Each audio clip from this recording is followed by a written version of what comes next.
তো তাই করলো। নেহাত আমাদের রূপমটা ভালো মানুষ, মাটির মানুষ, তাই কিচ্ছুটি বললো না। অন্য কোনো ছেলে হলে না এবার দক্ষযোগ্য বেঁধে যেত। অসভ্য মেয়ে কোথাকার। এরপর কি করবে বলো তো দাদা, কি করবে বলো তো? ওই যে পেটে বাচ্চাটা আছে এইটা নিয়ে অন্য একটা পুরুষ সঙ্গীর গলায় গিয়ে ঝুলবে। রাধুনি গাইবে, বাচ্চাটাকে মানুষ করতে হবে।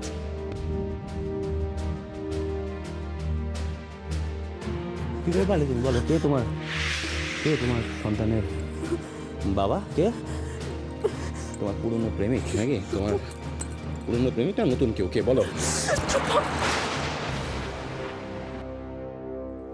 দেখো শ্রেয়া, এইভাবে তো সত্য মিথ্যের বিচার হয় না। তুমি যে কথাগুলো বলছো সেগুলো অপ্রাসঙ্গিক।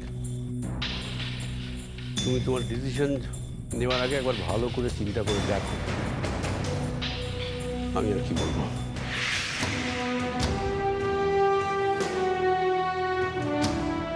আমার ডিসিশন নেওয়া হয়ে গেছে। আমি এই বাড়িতে আর থাকতে পারবো না। কে কি বললো না বললো আমার তাতে কিছু এসে যায় না। যার যা ইচ্ছে ভাবতে পারে।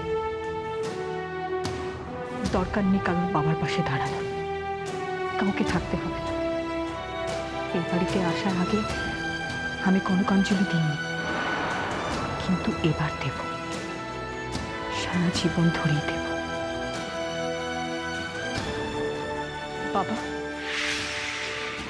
আমি ডিসিশন নিয়ে নিয়েছি। আমার পক্ষে এই বাড়িতে থাকা আর সম্ভব নয়।